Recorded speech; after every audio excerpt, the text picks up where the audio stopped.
Oh, I'm telling you, shut your Wi-Fi. Welcome to the Prisoner2Painter Podcast, stories of inspiration, where we talk about mental health, addiction, religion, becoming a business owner and self-sufficient, for what, when, where, and why. Join us and we can be your local hope dealer. Inspiration and dedication. I came a long way from sleeping in them pages. I got my life back. I feel amazing. Life's a book, don't get stuck on sad pages. Rainy days with no money. Hard work leads to days that are sunny. Looking back, it was all needed. The problems, the pain, the trauma, the grieving. You are now tuned in to the Prisoner2Painter. Prisoner2Painter. Hard work, dedication. Rainy days, inspiration. Prisoner2Painter. And now, a word from your local hope dealer. Welcome to the Prisoner2Painter Podcast. I'm Nathan McDermott. And I'm Kay McDermott. And today joining us is Chris Baird. How you doing? Doing good, man. Thank you for coming on. Oh, thanks for having me. I was going to introduce you as GOP's treasurer or local secretary or local podcaster or artist, but I didn't know which one to introduce you as. Any of them, it would have been fine. Yeah. At this point, I guess secretary would make more sense. That's kind of where I'm more involved right now. Understood, man. Well, here we started childhood and we work to where you are now, so we'll work Sure. right to that, man. Where were you born and raised? Right here in Jackson. No kidding. Yeah, I was born. The hospital no longer exists. It was Mercy Hospital. Yeah. I grew up just on the south side of Jackson. Okay. Where Tate's Takeout is. Sure do. That was my neighborhood. That's Okay. where I lived until I graduated high school. Actually. No kidding. Yeah. Okay. See, man, in political atmospheres and just everything going on and around, it's like I think some people forget that like people you've been here your whole life, Right? Like you have the best interest in mind. That's Right. That's Or that people are people. yeah. Well, yeah, Right. Yeah. Man, awesome. So you went to JPS? No, I actually didn't. Okay. I was at Lincoln Public School Okay. Until it closed, and I was going into the 5th grade. Okay. At that point, we would have had to walk from Tate's to McCulloch all the way down. And my parents were like, you're only going to be 5th grade. That's kind of a long walk because Yeah. they weren't busing us that far at the time. And also, my mom found religion, and they ended up putting me and my sister at Jackson Baptist, which is Jackson Christian now. Cool, man. Got a part of your story? Yes. Awesome. Yes, Awesome. very much so. Awesome. How much has the tuition changed? I honestly have no idea. Just curious. I'm not sure. I know it's changed. A lot of things have changed there. So. I have a friend who left public school, got a summer job because she felt strongly enough to be able to pay her own tuition to go there. So. Wow, that's Yeah. great. Wow, that is incredible. Holy That's cow. great. What's your least favorite childhood memory? Oh wow. I would probably say the day I was told my mother had MS. Oh, I'm sorry to hear that. Yeah. She's still around? Yes. Awesome. Yeah. Awesome. That's Good. a God story. Yes, sir. So that was hard. I was in elementary school. Mhm. We didn't know why our aunt was always coming to the house and mom and dad were gone. Mhm. She was getting testing and things done. Gotcha. And they came back and they sat us down and they were like, okay, here's the deal. She's got multiple sclerosis. And as a kid, I'm like, what's that mean? Yeah. And they're like, there's going to be days that she won't be able to walk. You guys are going to have to step up and help out around the house. Yeah. So I think for me, that was probably the hardest. Did you? So it's a very degenerative disease. Yes. So it's different for every person. I know that there is a famous actress. I never remember her name. She was in Hellboy. Yep. Hers was like as soon as she got diagnosed, Right. things started going very bad. Right. It got to her vocal cords. Yep. She can barely Yep. walk and talk. She can't Yep. act anymore. Like I said, it's different for everybody. So was the progression fast? It was at first. There were many days growing up that mom couldn't get out of bed. And she'd be like, hey, when you get home from school, I need you to help with this or that or whatever. Mhm. And but the strange thing about MS is it goes into remission. Yes. Yeah. So you could like have this spike and then remission, but it's never like you're good. Yeah. There's always some symptom. So there were times where she was in remission, which was great. Mhm.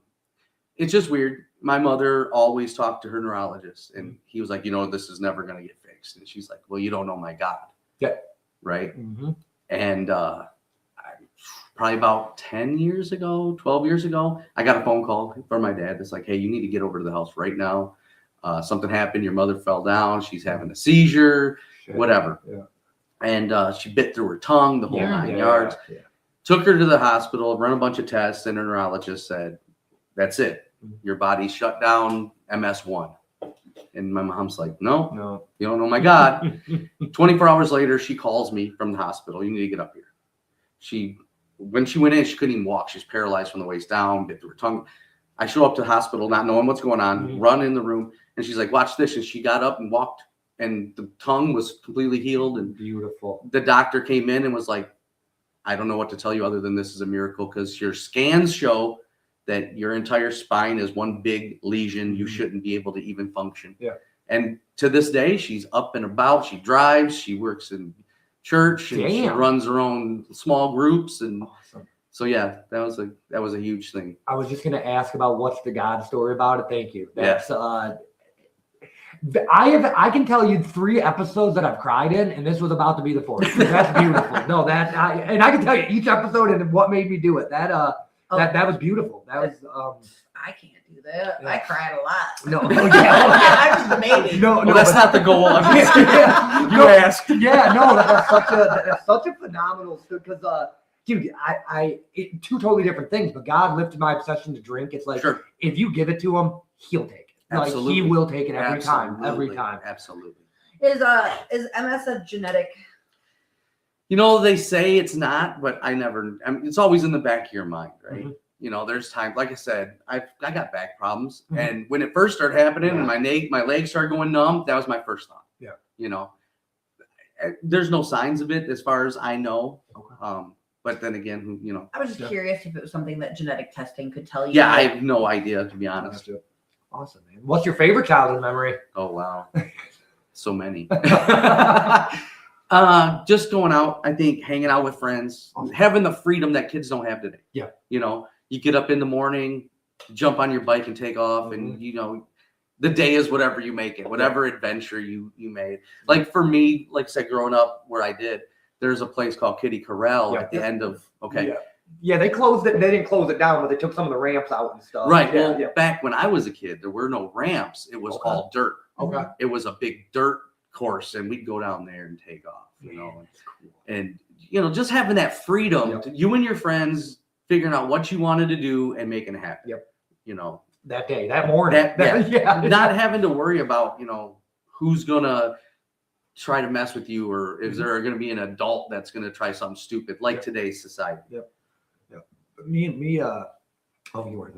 Russ talked about that, and that seems to be a growing thing. That's one thing that everybody would like to change about the world, not technology or whatever. It's kids need to go back out and do kid shit. It's funny. I don't like the term, but I represent the last feral generation. Mm-hmm. We were the latchkey kids. Our parents were the first ones to all go to work and give us the key. Mm-hmm. Here you go. Let yourself in. Take care of yourself. Yep. But with that, it was everywhere. I mean, kids were just, you know, it was nothing to jump on your bike and, like for me, ride out to Rives Junction and whatever. Yep. You know, you just don't see that anymore. Well, and it came with a different level of responsibility. Sure. Like it almost distilled responsibility in you. I wasn't a latchkey kid, but there was times like, Nathan, just come home, make yourself lunch. You're not going to be home. Like, just handle it. Right. It came with a level of responsibility. Like, I found myself, you know, making sure what I was putting in the microwave was microwavable. Like, it just made me more responsible somehow. Exactly. Yeah. I'm a latchkey kid, but we also live in the middle of nowhere. And when you're rural like that, it's like you're 10 years behind. Yeah. Right. Yeah. Right. Yeah. Right. Because it was like, you better lock the door, because if somebody's knocking at the door in the middle of nowhere, that's bad. They don't need to be here. Exactly. Exactly. Yeah. What was your favorite cereal? Ooh. Okay, I liked Honeycombs. Right on. Captain Crunch. Yep. Yeah. Cocoa Pebbles. Didn't like the roof of your mouth. Yeah, no, yeah. The Captain Crunch was like sandpaper sometimes. Dude, that's fucking funny. Man, who was the most influential person in your life growing up? I would have to say it's a combination. My dad and both of my grandfathers. Cool. They all had different aspects of things. Mm-hmm. My dad was, you know, dealing with my mom having MS. Mm-hmm. He showed me a lot of ways to show courage without actually showing courage. Yeah. You know what I mean? So yeah, those were the three that had the most impact. They were also the ones that all forced me to do things that I probably wouldn't have done on my own. Weird stuff. Like my grandfather one day showed up at the house. I was 16, just got my driver's license, and he was first generation Sicilian. So he was trying to find his roots, his family. Shows up to the house out of nowhere and says, "Pack a bag." I'm like, "What?" Yeah. He said, "Pack a bag," and he throws me his keys and had me drive him to New York. So he did that kind of weird stuff. My grandfather on my dad's side, he would call me and say, "Hey, I need to put a new roof on the house. Get over here." And I'd spend most of the day re-roofing his house, 13, 14 years old by myself while he was at work. So it was just weird. But I like the first one that you said. I don't know the word you used, but my dad taught me the same way of something, just how to hold yourself when nobody's looking, almost like just the integrity. But but that wasn't the word that rings. And he carried that through his whole life. I remember I was an adult, but I found out there was this guy at his factory that was constantly giving him trouble, just because of his faith or whatever. Just dogging him. And me being me, military, the whole nine, right? I was like, "That's fine. I'm gonna be at your work tomorrow, and I'll just talk to this guy and we'll get it settled." And my dad was like, "Why?" I'm like, "Because somebody's got to do it, And he's like, "No, God's got this. Why are you worrying about it?" So that's kind of what I took away from him.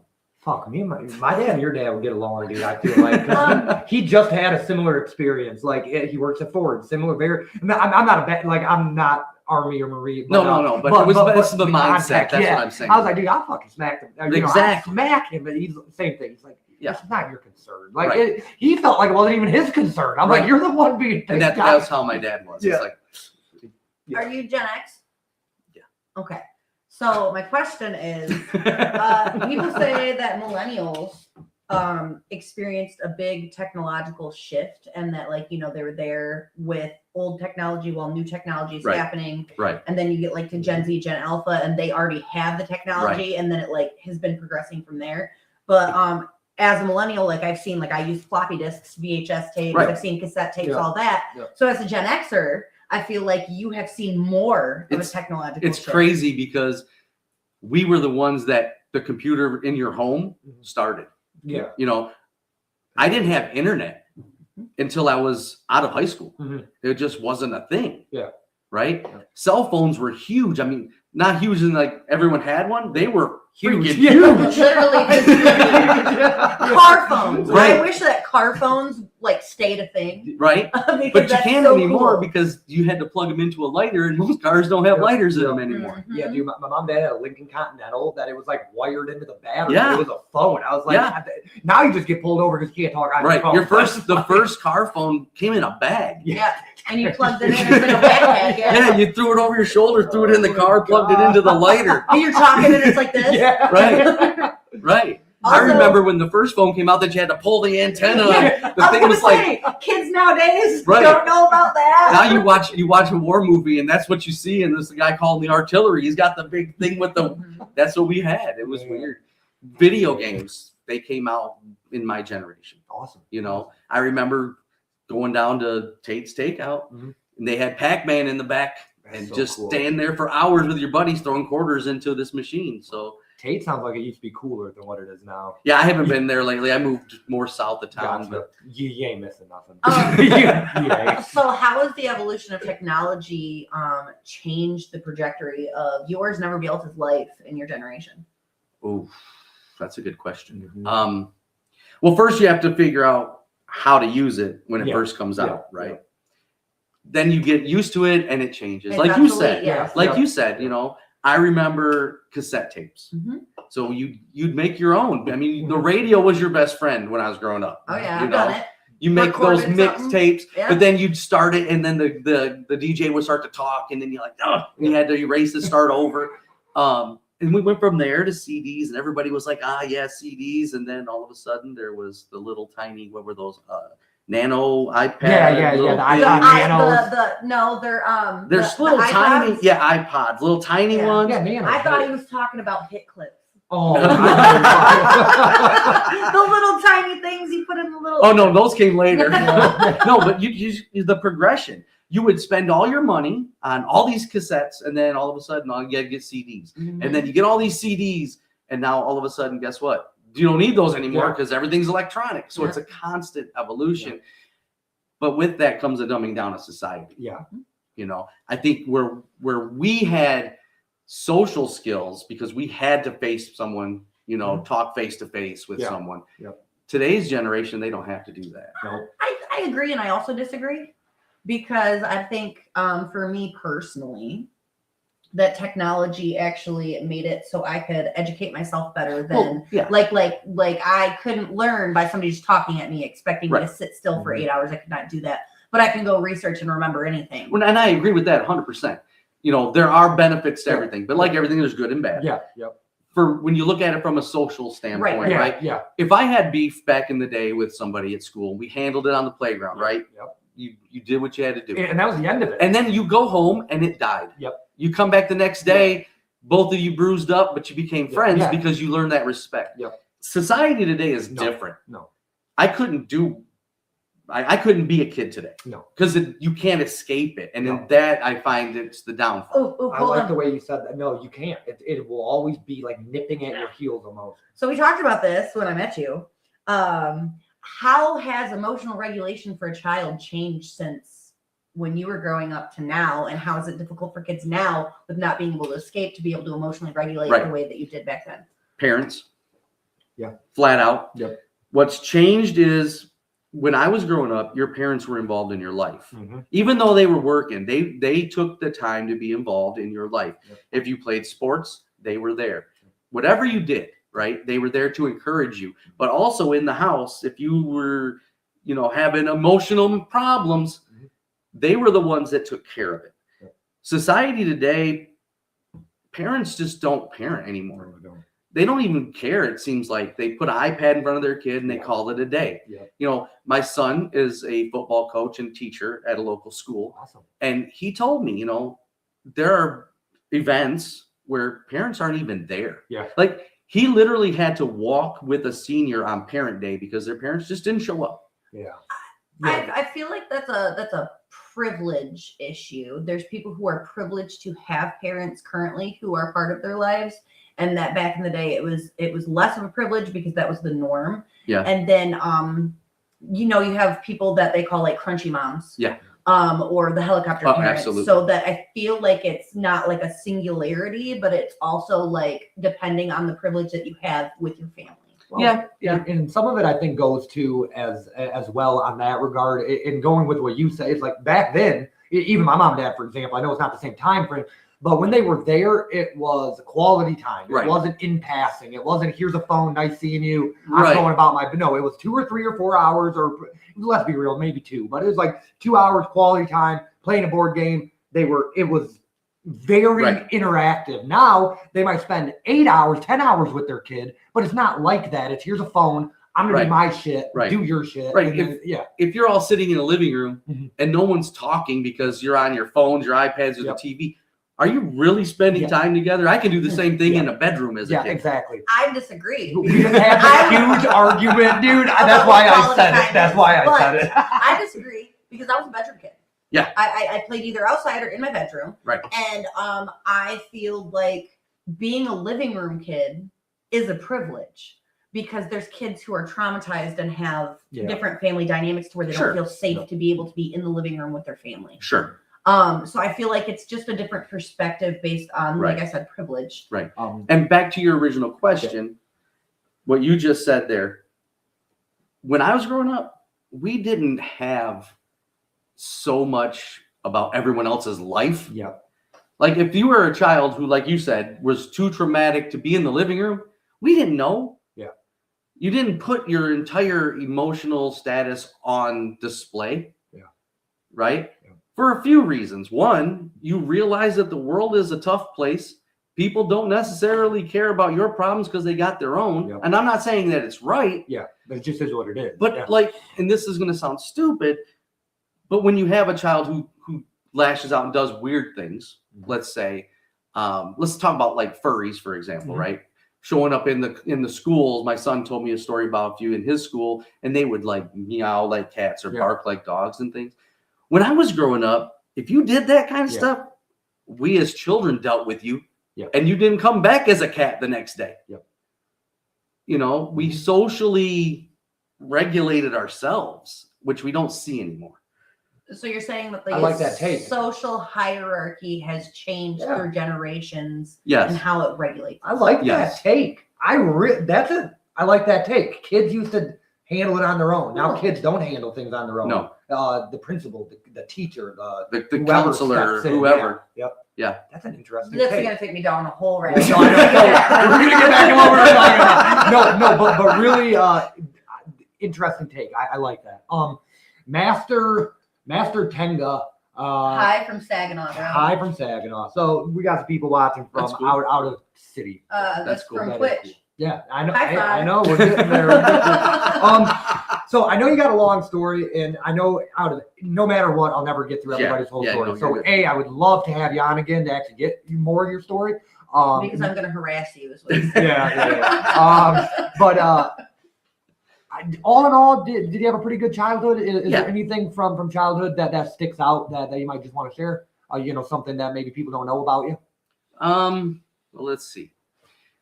I went to Jackson Christian. My first job was at Prospect McDonald's, which was a unique experience because that's also where my mother worked. Okay. And so that was kind of weird. I'm just a normal Jackson guy, born and raised here, What was your family dynamic? Russ says hi. Hello from Russ. What was your family dynamic? Do you have brothers, sisters? I have a sister. Okay. I have a younger sister. Awesome. Relatively large family outside of that. Yeah. But no, just me and my sister, and my two parents. Who was your favorite teacher, and what was your favorite subject? Oh, wow. Okay, so my favorite teacher would probably be Tim Barsoon from Jackson. Well, it's Jackson Christian High School now. Gotcha.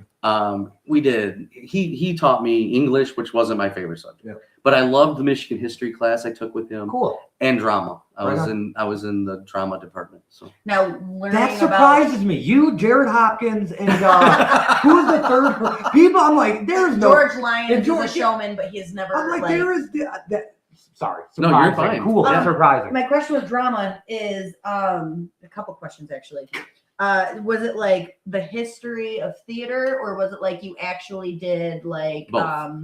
Okay. Then my follow-up question is, were you a theater kid? And if so, were you a stage tech, or were you actually on stage? So because Jackson Baptist at the time was very small, we were both. Gotcha. So we would do our on-stage plays, and if it wasn't my scene, I would be running the tech, because the tech guy would be on the stage. Okay. So we learned everything. When we would go on, like we would tour around churches because we were a Christian school, and we would put on plays on Sunday mornings or Saturday nights. We were the stage hands. We set up the lighting. We set up everything. So we learned everything from start to finish. Cool. Third question with theater. Coming from a Christian school, how was the plays and theater productions different than, like, say, a secular high school that does like Hello Dolly or The Little Mermaid or The Wizard of Oz? Okay, because back then, That's a good question. That's a great question. Yeah. Back then, there was a stigma that was attached to going to a Christian school that you couldn't do those kind of things. So we would find more drama-based, like dramatic storylines, but they always were some way tied into Christ or religion. So you didn't do things like Agamemnon or anything in Greek culture because of the monotheistic belief? Yes. Okay.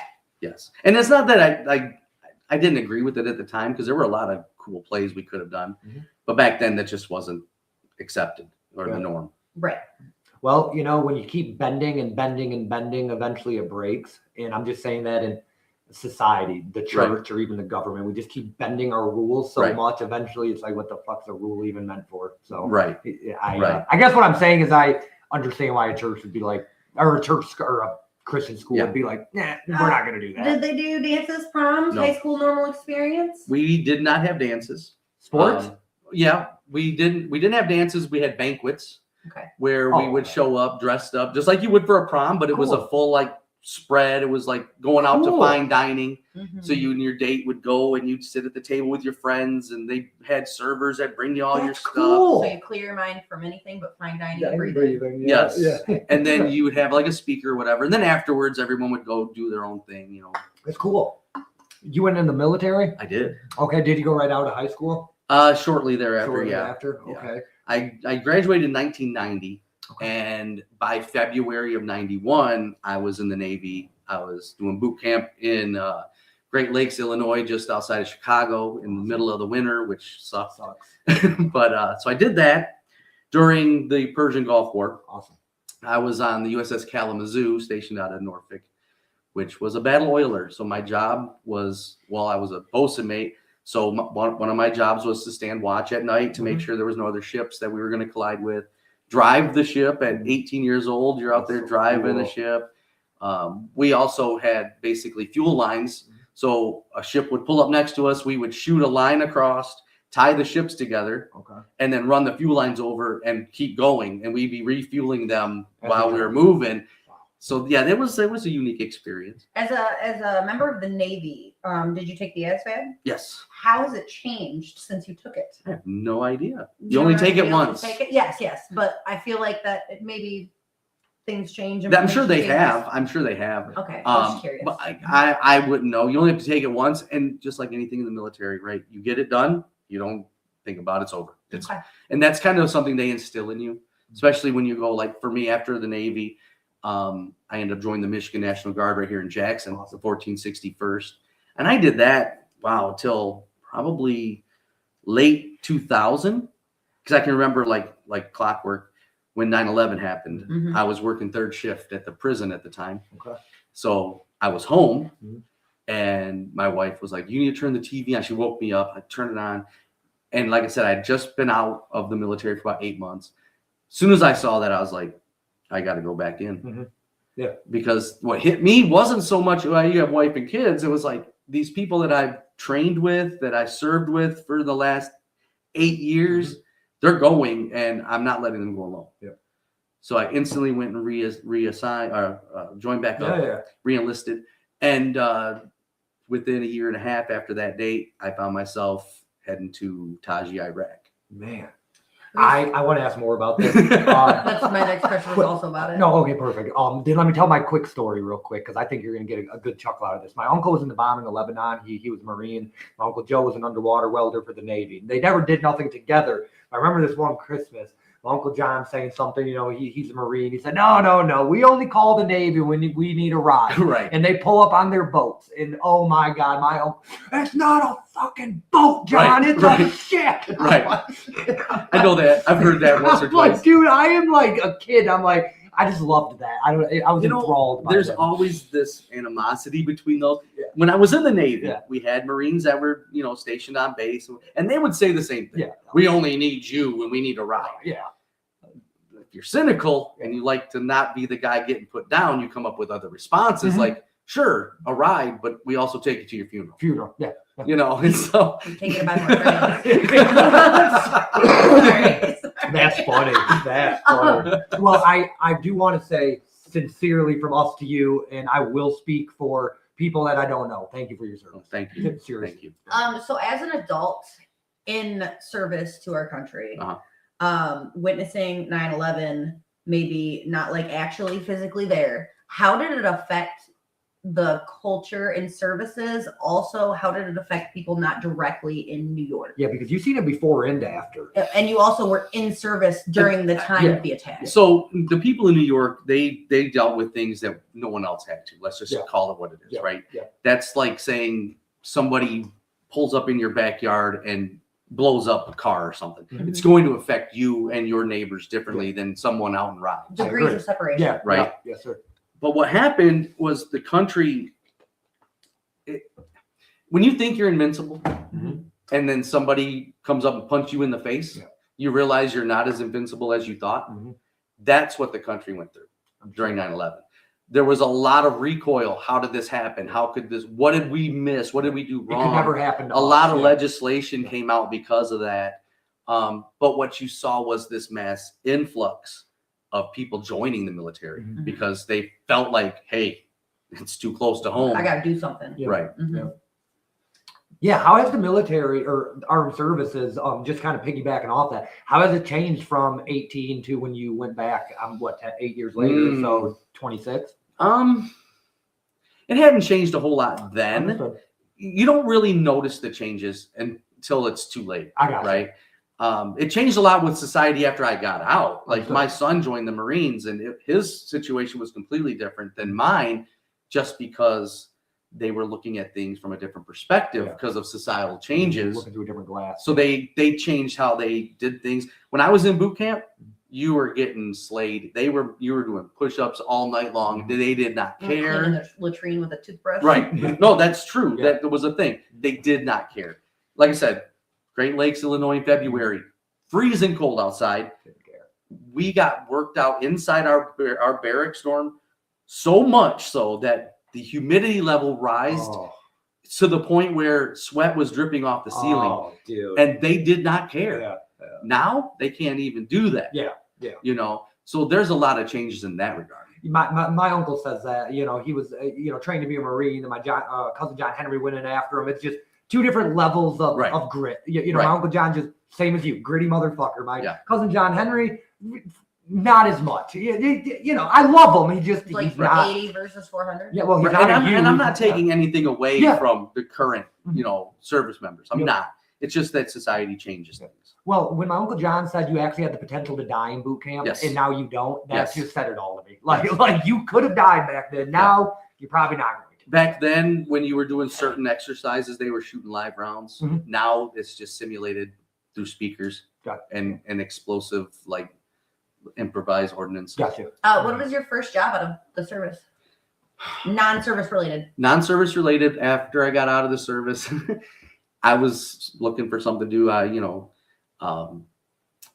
I was married, Okay. and my very first job was pumping septic tanks in Brooklyn, Michigan. Fun. Brooklyn is a Did nice you little get town, married though. in your time in the service? No, right after. Okay. Back then, because of you asked about what happened with 9/11, Mhm. everything changed, right? The Navy went with this 2 and 6 program instead of the regular 4 and 4. Mhm. You could do 2 years active duty and then Okay. 6 years reserve. Okay. That's what I took because I didn't know if I even wanted to stay in. I didn't have a clue. So I did my 2 years, met my wife in Virginia, Okay. and then I was actually in the Mediterranean Mhm. when I got discharged. Beautiful. Yes. Oh, loved it. Did you have to take the anthrax vaccine? Yes. Okay. I was just curious. Back then, yes. I forgot where I was going with Sorry, that. sorry. No, you're good. You met your wife in Yeah, Virginia. met my wife in Virginia. I was off to the Med, and unbeknownst to me, Mhm. she had moved up here. My parents and her had started communicating Cool. because we were engaged, and she came up here. So I was in Egypt when I called. It was like Thanksgiving, and I called her number, and it was disconnected. Instantly, I'm like, oh, okay. She's done. with me, She must have not liked the fact that I've been gone for 6 months. Yeah. So what's the next best thing you do? 19 years old, you call home, and Yeah. she answered the phone, which messed my head up. What the fuck? So I'm getting ready to discharge from the Navy, and they bring me in, and they were like, okay, so your service record says you've got all these accomplishments. You scored in the upper echelon of the ASVAB. We want to send you to Annapolis. Cool. Do your 4 years at Annapolis and come back here as a lieutenant. And I was like, yes. Mhm. And then they said, but you can't be married. You can't. And I was already engaged. Mhm. And at that, I made the decision to go with family instead of service at that point. Family before country. I know a lot of people do not agree with my sentiment on that, but I would put my family before my country. So, Yep. I believe almost most people would say that, but yet it's still frowned upon when I say it. So, whatever. Well, I agree because that's the Thank choice I you, took. thank you. Dude, crazy. When did she get pregnant with your son? Wow. So I was married in 93. Okay. And we had our first son in 94. Okay. What's his name? Caleb. Caleb? Yeah. Baird? Yeah. Okay, I was just curious because that's right around our age. I don't know him. I'm Yeah. just curious. He went to Vandercook, graduated from Vandercook. Well, closer to your age. You're than a mine. baby. Yeah, well, whatever. Closer to your age, but whatever. Dude, incredible, man. What was the coolest country that you ever got to see in the service? Ooh, wow. Mm-hmm. Egypt was amazing. Crete was incredible. Mm-hmm. Actually, Egypt, I have pictures of myself actually climbing the pyramids, which you can't do now. Yeah. But I was up on top of the pyramids, throwing up, all that stuff. I was young and stupid. Yeah. But no, Crete, I would go back to in a minute. Mm-hmm. What is there anything traumatic that happened from your stint in the armed forces that you would care to share? Traumatic as far as just anything that you had to work through. On yourself. Oh, everything. Iraq as a whole really messed me up. Understood. So I was a gunner. I was also sergeant in charge of convoy protection. So that meant I had a 4-truck team, myself and 7 other soldiers. And our entire mission for that 14 months was to drive other convoys from point A to point B. Okay. That was our job. So I don't know if you remember the whole situation that happened at Abu Ghraib prison. Mm-hmm. I was there shortly thereafter. Wow. So every time you would drive by there, it was always ambush and firefights. It was a given. I was in Fallujah 2 weeks before I came home, and the building I was in got hit with mortars and collapsed around us. We had to run out, and I was going from where I was to another place, another barracks, to make sure all my guys were out of there, and we were on the truck. It was a mess. Yeah. So yeah, there was a lot of things that happened. The fact that back then, and I can't say that it's the same now. I can venture and guess, but to see how women were a lower class in Iraq, that kind of messed me up. Not knowing what was going to go boom. Yeah. That kind of stuff all attributed to my situation. My grandpa just made it very clear there's certain questions you don't ask veterans, so I hope that was okay. No, you're the good. way You're I good. You're asked good. I just don't want to get too in depth with things. 100%.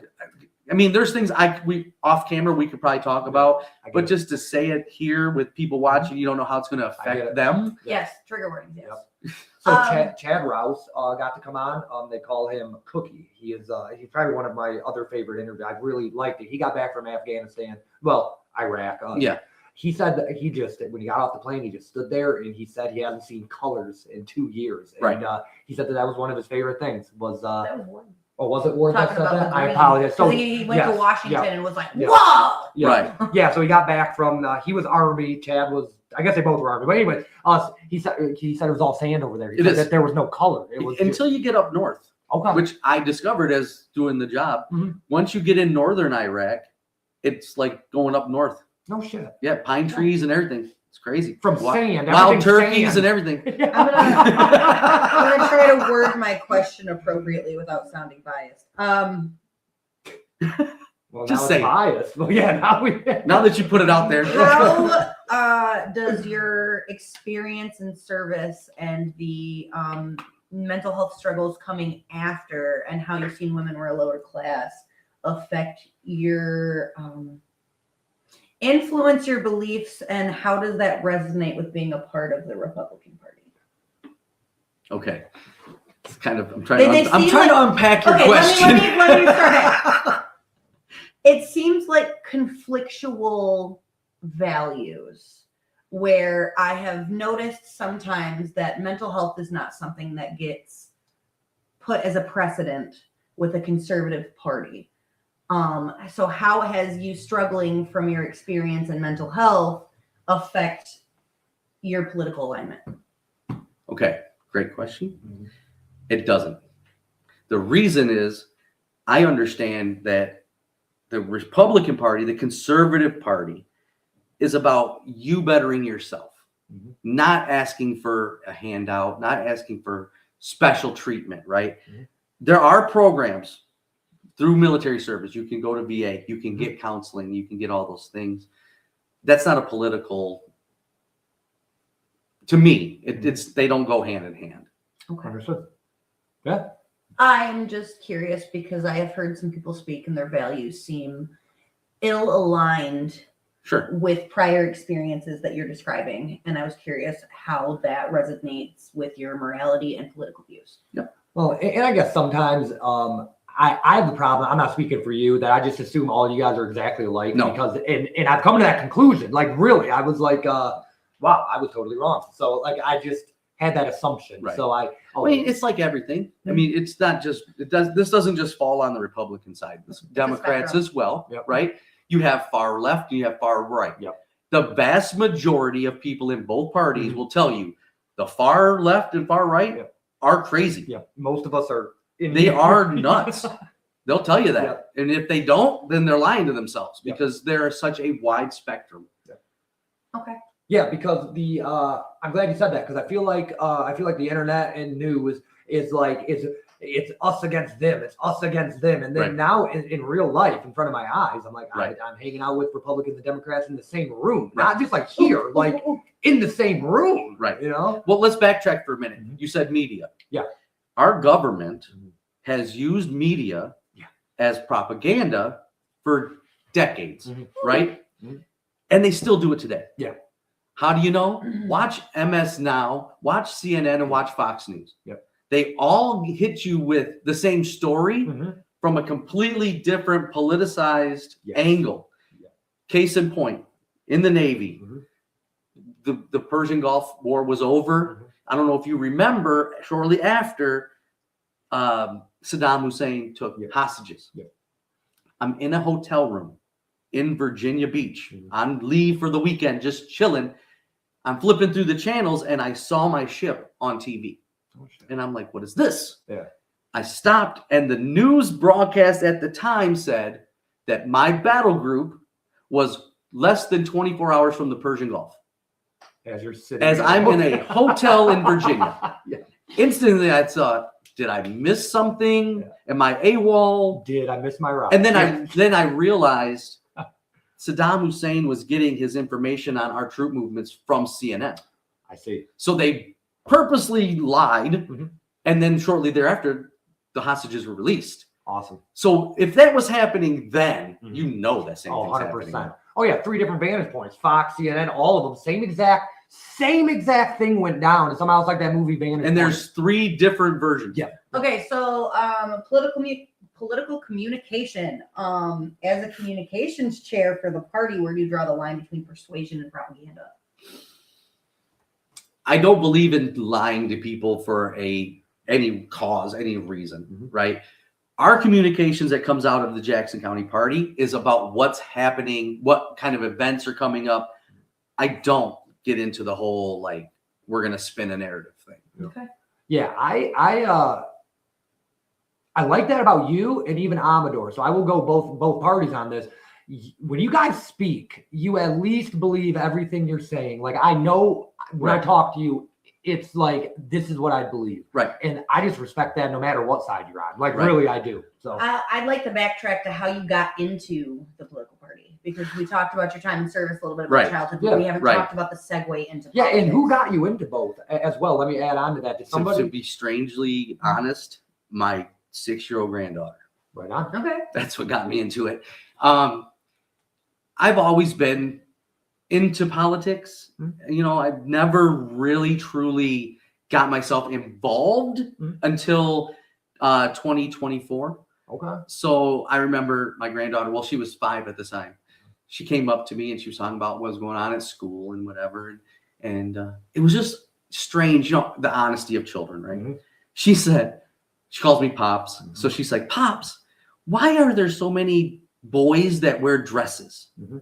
And I just looked at her, and I didn't want to say anything, you know, she's 5. Yeah. And I said, you know, some people just believe things differently. Yeah. And that's their prerogative, and it's okay. Yeah. But it got me to thinking, society has changed, and for my generation, we could honestly say it's devolved. Yeah. Right? We've gone backwards. When I was growing up, racism was not the topic that everyone pointed at every single day. When I started kindergarten, I was 5 years away from when they segregated schools, and we did not have the race problem that they want you to believe is there today. Yes, sir. Right? So it's the de-evolution of society is what got me involved. Okay. Based upon my religious beliefs. Gotcha. And this is going to sound strange, but I'm just going to put it out there. I don't believe God makes mistakes. I agree. Okay. I believe everyone has the right to live whatever life they want to live, but that is fine until it crosses the line and you start enforcing your life onto me. Mm-hmm. Right. Yeah. So I had to look inwardly and say, if I believe that God does not make a mistake, how am I going to stand in front of God and have him say, if you don't think I made a mistake, why did you vote along party lines that says I'm so stupid, I put a little boy in a girl's body? So for my personal conviction, I knew I could never focus on what the Democrat Party was pushing, because if you break it down, it's actually pushing more against God than for God. I can agree with right? So putting all those things together, I was like, I've got to do something if I'm going to affect change locally. Everyone talks about federal, right? It's the local stuff that affects us every day. It has nothing to do with what goes on in Washington. Yeah, there's parts of it to help, but our state constitution, what happens here locally with ordinances, that's what's important. But I didn't know how to get involved. So what did I do? I joined the Trump campaign. So I worked the entire Trump campaign out of downtown Jackson with the Trump Force 47 team. And one thing led to another. That's how I met a lot of the people in the Jackson County Party. Awesome. And that's what got me involved. Cool.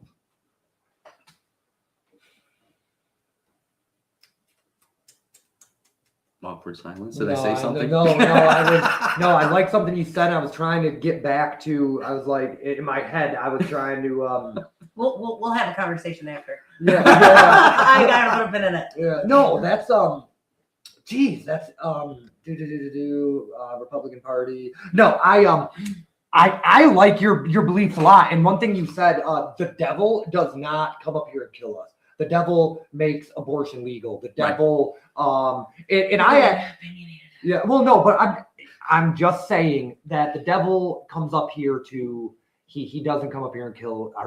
He takes God out of America. He makes abortions legal. It's like, I see the devil right in front of me, and it's like, does nobody else fucking see this? It's crazy. Right. So, who got in the military besides yourself? Clearly, but me. What was? Okay. I honestly, I didn't know what I wanted to do with my life, which most kids don't. Right. I knew I had to do something. And then the whole thing started kicking off with the Persian Gulf situation. Gotcha. And I was like, you know what? I might as well go stand up for my country. However, this is going to sound strange. My theory and opinion on military has shifted as I've gotten older. Okay.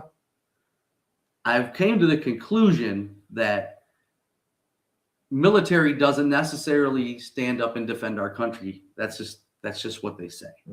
Right? When was the last time we had a war on this soil that we had to defend our country? Civil War. That was us against us. What? Revolutionary. Right. Yeah. So after that, have we stand up for democracy, but it's not to protect our country. I agree. Right. When my son first wanted to get in the Marines, that was his argument. I want to defend our country. And I said, well, then join Border Patrol. Or join the Coast Guard or literally. So that's kind of that's how my thought process has changed. Okay. How you said your oldest boy? Do you have another kid? Yes, I have 3 children. Okay. I have my oldest son, who's the teacher, Caleb, and then I have another son, who's Zach, who's the Marine. Okay. And then I have a daughter who works as a parapro in Vandercook. Cool. Good for you, man. Yeah, and I have 2 granddaughters. Awesome. My favorite question that I've just started. Sorry, go ahead. No, I'm trying to find the question I wanted to ask. If you could go back to one day in history, any day in history ever, only to observe, you can't change nothing. What day would it be and why? In history. In history. That's a great question. To give some context, we've had somebody say when Abe Lincoln gave his speech, and we've had somebody say the day. Okay. Yep. I would go before that. I would go to the day that Abraham Lincoln and Cassius Clay had a conversation. Yeah. Not Muhammad Ali. Cassius Marcellus Clay, the senator.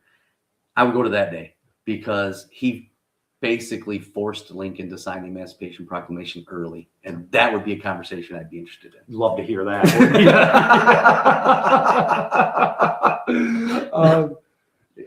Why don't Republicans and Democrats spend more time having constructive conversations? Because now we're completely polarized. We have become a tribal society. Mm-hmm. You're either in this camp or you're in that camp. Yeah. When I was growing up, Republicans and Democrats had a vast majority of things they agreed on. Yep. Right? And the question wasn't the way it is now of these completely separate ideas that make no sense and there's no middle ground. Before, we all knew what it was to be an American. Yeah. How to better that society was the opposite ends. I see. So if you were to even go back to Bill Clinton, and if you looked at his presidential platform, you would think he was a Republican today, because we all agreed on certain things. Now we don't. Yeah. Okay. I like that. Well, I don't like that, but that was a very well way putting it. So the polarization of the parties, do you think, follow-up question, that is in part of the current administration criminalizing the radical left and labeling them as terrorists? How far back do you want to go? Currently. Just currently. No, it happened well before. Okay, The so groundwork was laid well before When? Obama. Truthfully. Not because he's a Democrat, but if you look at his policies and things that he started pushing, he started us down this path.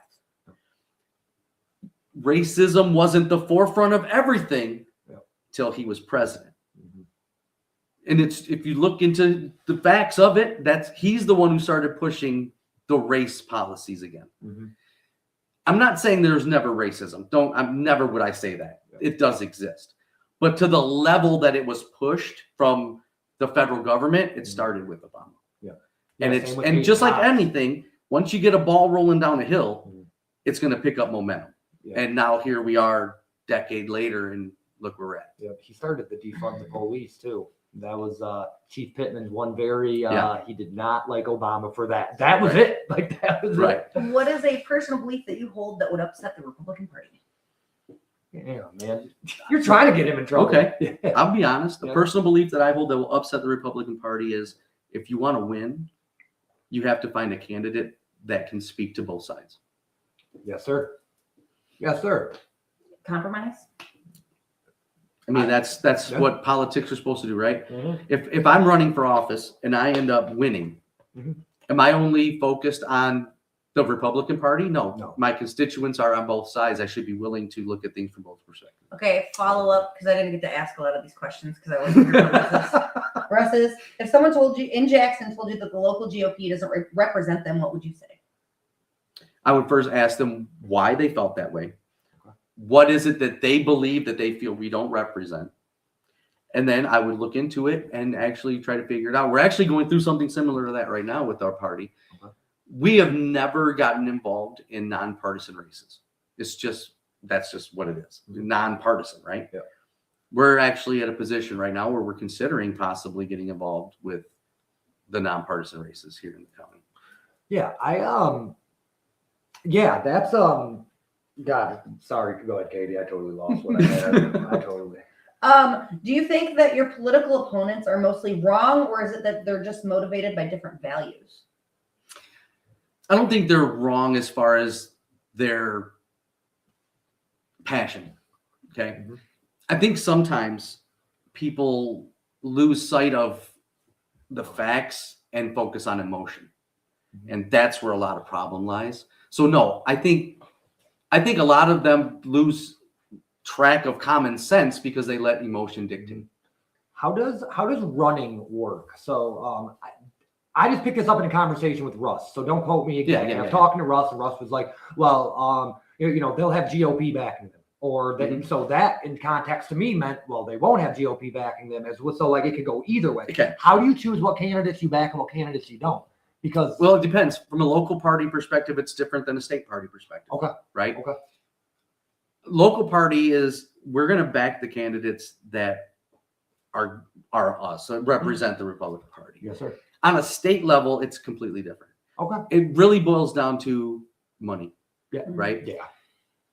If the state party is looking into, say, the Senate race here in Jackson County for the Michigan Senate, and they go, you know what? that candidate's doesn't have a chance to win, we're not going to focus too much attention on them.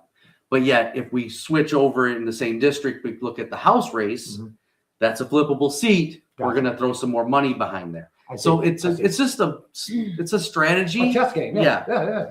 I'm glad that you brought up the money, because my perception, and I know a few other people's perception, is that Republicans care about the financial side of things more, and the Democrats care about the people side of things more. Would you say there's any validity in that? Sure. Absolutely. Can you broaden that? Sure. Republicans are fiscally centered because they want to make sure that we're not overtaxed. The burden doesn't fall onto us to pay for someone else's treatment plans or anything. Democrats are more focused on fixing you at all costs, even if it means charging everyone to pay an excess tax to put the money towards a program. If you came to me and said it's going to cost you $80 a year, right, to be able to pay for everybody, like everybody paid $80 a year for everybody to have universal free access to healthcare, why is that a bad thing? Well, look at history. Look at the models that already exist. Universal free healthcare sounds amazing, but at the end of the day, it's not that great. Look at Canada. Waiting lines. I understand. Waiting lines. But they also, because now it's universal, you're giving someone else the opportunity to say, yeah, you don't really need that right now. Go home. I mean, they kind of do that now. And I pay insurance companies do, but you can change your insurance company. So what are You can't insurance change universal companies? health care. Yeah. What is insurance companies doing for our government that universal health care could not? What do you mean doing for our government? What are they doing? What are they doing for us as a people? They're privatized. Nothing. I think it's all ridiculous. Honestly. They take your money and they dictate what you can and can't get. Yeah. So I don't agree with the system we have, but I know universal health care is failing where it's being used. Yeah.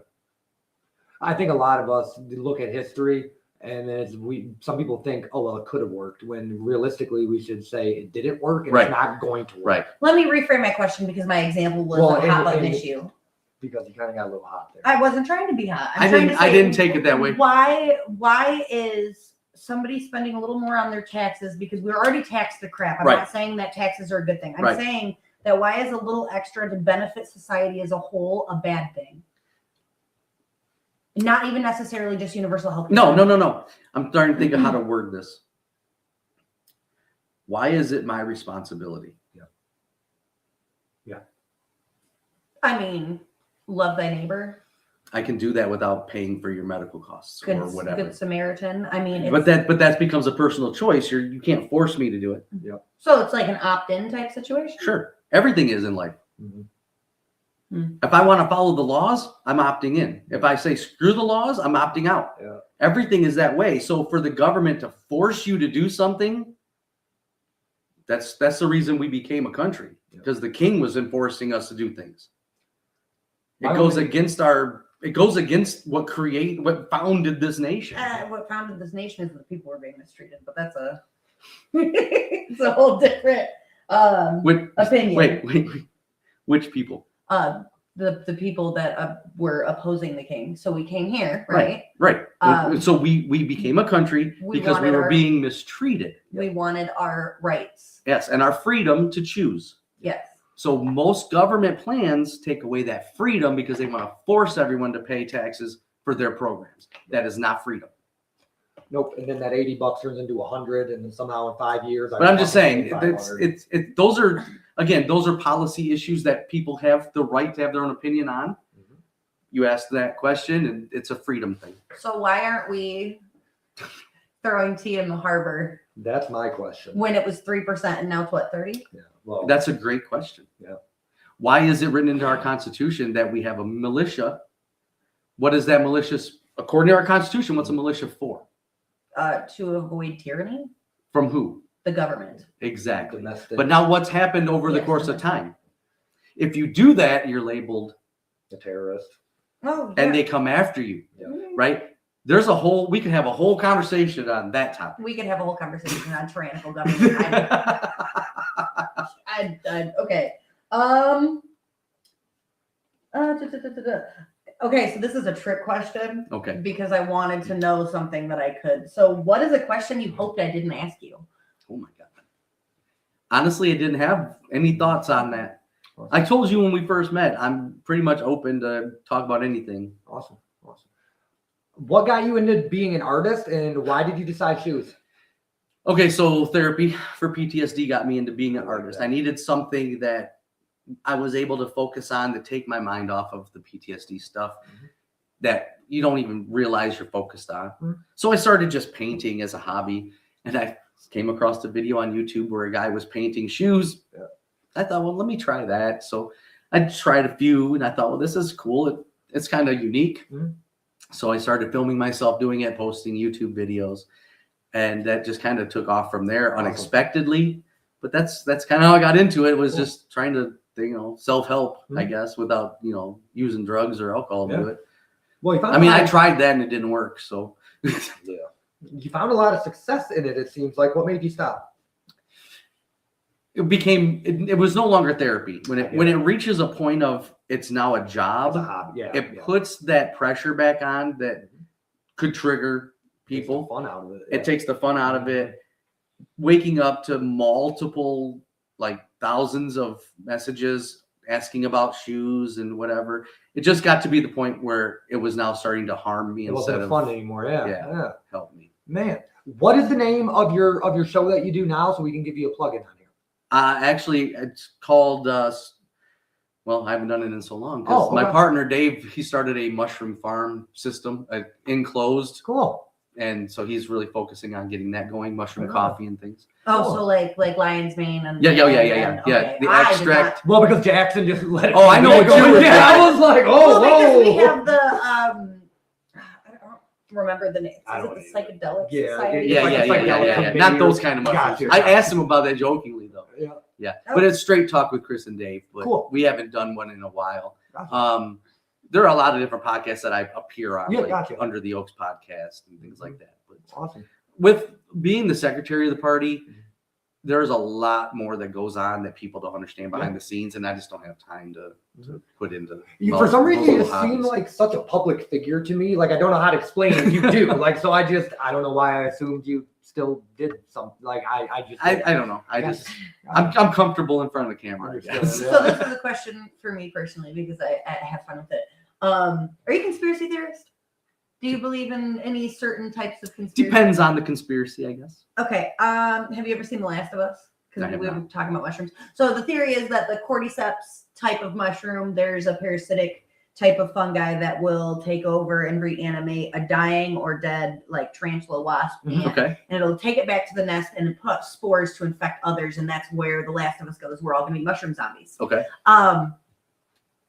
Do you feel like there is any validity in the science backing that, with the amount of mushrooms that are being pushed on people, cordyceps being one of them, that could be a valid conspiracy that could attribute to the apocalypse? This is me being a weirdo. Okay. Without knowing any of the stats or history of, I would say there's always a possibility, right? Anytime man gets involved in anything, there's a possibility it's going to go sideways. And that includes, like you said earlier, religion, anything. Because as flawed individuals, anything we touch is flawed, no matter how much we think it's perfect. Okay. If you could go back in time and have dinner with one person in history, doesn't matter who, alive or dead, your mom, George Washington, it doesn't matter, who would it be and why? Well, it goes back to the guy I already mentioned, Cassius Clay. Yes, sir. He was by far a gangster. Okay. He was a politician.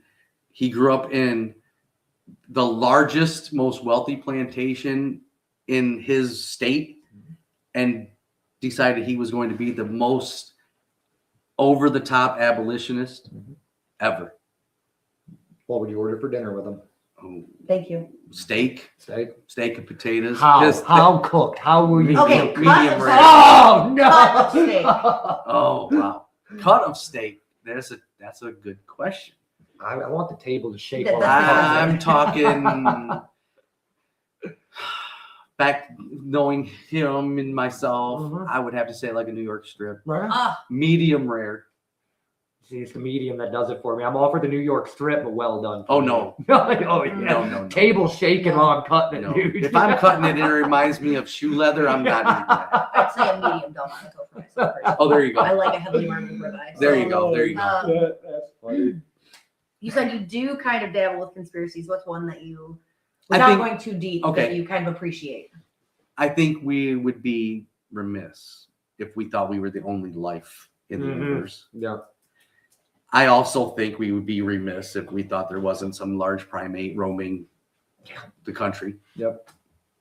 How do you feel about the White House's? I just actually was commenting on this before you got The here. UFC fight? No. Oh. The website, What a day to be alive. whitehouse.gov, in the section where they are disclosing alien facts, is looking like a creepypasta. How do you feel about that currently? I think they're dipping their toe into something just because they want to see how the people are going to react. Yep. I agree. That's what I think. For years, it was, this never happened. You guys don't know what you're talking about. You don't understand. Mm-hmm. Now they're trying to maybe backpedal a little bit, but you still got to wonder. I mean, it's hard with AI to know what's actual footage and what they're ginning up. Oh, they've been doing this for years. Tupac was a hologram in 2012. Right. There have been several movies, because people are freaking about the Disclosure Day movie and Spielberg and how he's in on it and how they're telling us like karmic retribution in plain sight. Back in the old movies that have come out, like we had Independence Day, all of those, the president was not looped in on this information. I don't remember what movie it was. Nixon had no idea. Right. But that was in the movie. So the CIA during COVID actually released that there are 28 different types of extraterrestrials. And now the president is going to say that. Is there any like disconnect between the organizations and the information that they're releasing? Or do you think that it is like a control? It's a slow drip. Okay. Think about it that way. If you're telling somebody forever that something doesn't exist, but the more they push back on you, like, yes, it does. Yes, it does. Eventually, you're going to start dropping little nuggets here and there for two reasons. One, to maybe appease them. And two, just to maybe say, yeah, there's a little more to what you're saying. And I think that's where we're at right now. Because you got to think about, no other president has even remotely did this. No, not even close. Okay. Real quick. Jackson County is well, before a wrap-up question. Okay, go ahead. How has your acknowledgement of the possible existence of extraterrestrials counteracted you being a Christian? It can. Exactly. It can. I'm just wondering your This is take on okay. that. Again, we're talking about personal beliefs. Yes. We're not talking about the common theology, right? What is the definition of an extraterrestrial? Somebody not of this earth. Okay. If we believe that Jesus himself was the Son of God, Not of this earth. then in definition, Jesus would be half extraterrestrial. So extraterrestrials are. I mean, and I know celestial people are beings. probably going to blow me up and No, but you're right. maybe not in your comments, but I'm sure going to be facing it when I get home. I'm just curious because there's a theory that they are demonic in nature, and then there's a theory that they're celestial beings. I'm sorry. I'm curious. Which are? The aliens are celestial beings or demonic. Okay. Because it's You're going to take me into some crazy stuff. I live for this. I'm Okay, so sorry. let's put it this way.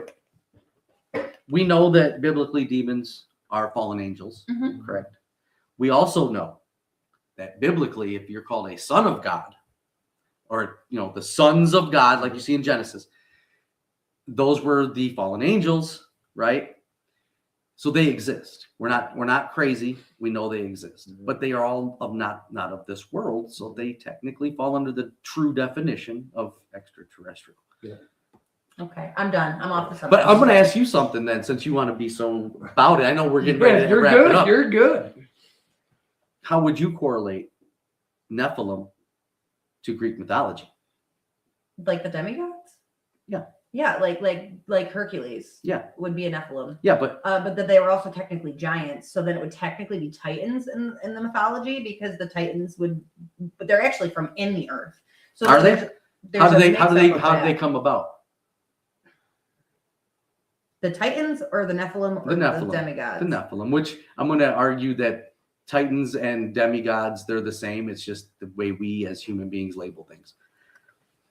They came about because of, I don't want to say immaculate conception, but it's a human interacting with a celestial being, Correct. creating a demigod. And that's found in Genesis. It's also found in, oh my God, what's the book of the Bible? It's not in the Bible. Oh, the Book of Enoch? Yes, thank you. Yes. But in Genesis, it specifically says the sons of man or sons of God found the daughters of man attractive and took them. And their children were The Nephilim, Nephilim, yes. and they were men of great renown.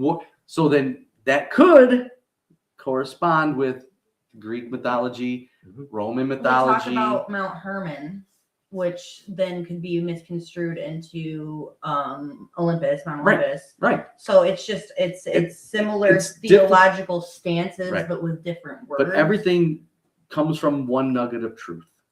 And the nugget of truth that we all know is that these fallen angels had children with actual human women. And that's why Norse mythology, Greek mythology, Roman mythology have the same people. Yes, but They may call them something different, but they're the same people. according to denomination and region and location, it may not be canonical Oh, no, I get it. to Christianity. I So get it. then that's why it's a giant debate. That's why like I told you, I see things a little differently. So Sorry. they say, so I read something that there was a party before Jackson started the Republican Party. It was out in Minnesota or something. They met a couple months before. Oh, no. Okay, you're talking about Ripon, Wisconsin. Yes, Okay. I am. Thank you. Okay, so here's what happened. As the state started moving west, there was a mass group of people that were afraid that if we didn't stop slavery now, it was going to spread west and eventually take over. Yeah. So they came up with the compromise where every state that became a state would flip-flop. Okay. Right? This is going to be a slave state. This is going to be a free state. Yeah. It was getting out of control. Okay. So this group of people got together in Ripon and they said, how are we going to fight this? What can we do to defeat this? Yeah. So they had the idea. They didn't know how to put legs to it. That's where Jackson came in. Gotcha. We held the first convention. It was the party. Their idea was named the Republican Party right here. That's what I thought, is that they technically met, but there was no, like you said, there was no. They had an idea. Yeah. You know, that's like if we were to sit down and we're like, let's pitch this idea for a podcast. And that's as far as it goes. But then you say, you know what? I know how to make this work. Yeah, I'm just gonna do it. And you do it. Yep. I'm not going to take the credit for what you did. Yep. It was our idea, sure, but you put legs to it. I like that. Yep. Much like the Conies. Oh, get out of here. So Is Jackson Coney the first Coney? see, because my mom and I don't know that it was technically the first Coney. I think it was the first Coney in this area, but I think a lot of that came from New York, I believe. Yes. Immigrants. Immigrants. So is the Jackson Coney closer to a Coney and then a Detroit Coney? And if not, I think the Detroit Coney is a chili dog, but that's Well, I guess this is weird. I guess it's about the ingredients used. okay. So it has to be beef heart. It doesn't. I mean, that's what a traditional one is. Yeah. But So if it you could be a do Coney sauce chili and dog, I mean, chili is not the same as a Coney sauce. Yep. Thank you. That's all See, I want. no, our argument is my mom and George both are from Detroit, so Lafayette makes the Right, real Coney because they're from Detroit. Right. If you're up here, Jackson makes the real Coney, and we think it's funny. I feel very This has been passionate. great. Yeah. Thank you. We will ask our wrap-up questions. Actually, I'm going to ask one more question. Then we'll ask our wrap-up question. If you had to be eaten by any animal, what animal would it be? Eaten alive. Yep. Eaten alive. Yes, that matters. Yep. Current or non-existent? Any. Katie said a whale because it's one bite. I was just going to say Well- probably that. I could also get out if I needed to because you're not going to digest that fast in a whale, and they have to breathe, so they have to grow Yeah, up. So I yeah. can fight my way through the blowhole. That's if I really not need a to. bad idea. I just said nothing in water because I'm like, I don't want to be like, with the feet not touching and I like. think that'd be better. You If I don't see it coming, oh, just even better. Let Megalodon just come up and smash me. I don't see it coming. Yeah. I won't feel nothing. Yeah. I would die of a heart attack before I was even swallowed, probably. Right. Because I'm not going to be out there like that. Right. So. And think of the size of a Megalodon's mouth. I'm not going to feel nothing. No, you're going right down just the be hatch. done. Yep. And I'm going to have a heart attack before, because if I'm just like, no, and it's like, Yeah. Exactly. oh. Man, this has been great. I really would like to do this again. Yeah, absolutely. Seriously. Our wrap-up questions are all the same. Sure. Is there anything I missed? Is there anything I didn't ask that I should have? Not that I can think of. Perfect. No. Perfect. What's your definition of success? Ooh. Doing things that seem difficult, and when you fail, understand that that's not the end game. Yeah. That you take those failures, learn from it, and move forward. Don't repeat the same failure over and over again. What does legacy mean to you? Thanks for stealing my question. You got two of your own. Legacy for me is how I impacted people around me. Yep. It's not what I leave behind financially or materially. It's what I left personally, like thoughts, maybe something I say, word of wisdom. That to me is legacy. That's what I told Katie, man. If somebody just smiles when they hear my name when I'm dead and gone, perfect. That's Right. that's what it is. I like that. For me, it's people bringing up my name when I'm dead. Right. and gone. Yeah. Well, yeah, that's what I mean. It's like, somebody says, Like a lasting impact. oh, Yeah. Chris Baird, Right. smile. And then that's perfect. If you had one word to describe your entire journey from where you started to where you will end up, what would it be? Has to be one word, real word, no hyphenation. Reckless. Okay. That's the first time anybody has said that answer. I like that.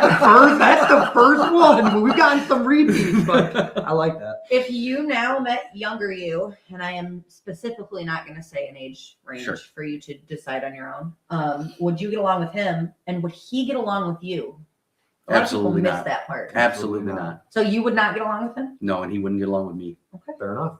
Absolutely not. Chris, this has been great. Hey, thank you. Yep. We're going to cut our camera. Thank you. Will you sign our table? Absolutely. Thanks for watching, everybody.